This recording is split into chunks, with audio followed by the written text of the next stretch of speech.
Today we're turning my wife's kitchen cabinet into some slide-out drawers. We're starting with this half-inch plywood.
Alright, so continuing on with our cabinet drawer pull-out.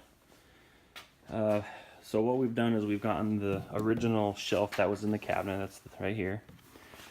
And basically we've subtracted the width of the two sides, and we've also subtracted that piece in the back.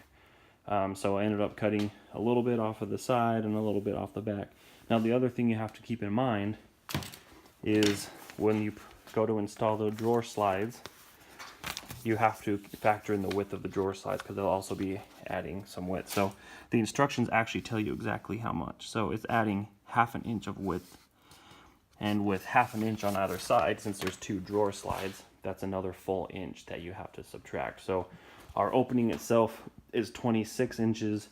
We subtracted 1 inch for the two sides and then another inch for the drawer slide. So that should give us the clearance we need for it to actually pull out. I think that's about it. So really all that's left is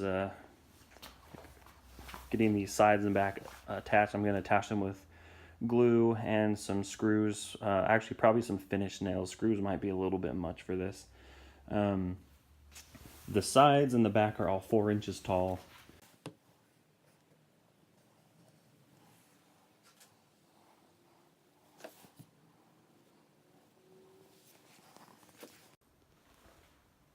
I got one side nailed on, well glued, and then I put this top nail and the bottom nail all the way in, and then we'll just go through and hammer the rest of these in.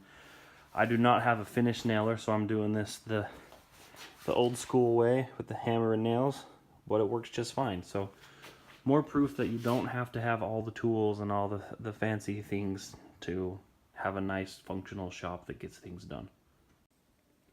Alright, so I've jumped ahead a little bit. Installing the drawer glides is pretty straightforward and simple. Just follow the directions that come with the drawer glides. These ones are rated to hold 100 pounds each. So there's that one and obviously the one on the other side. So this drawer can hold 200 pounds, which is way more than we need. We're just using it to store Tupperware. You can see I did have to add a little bit of spacer on each side.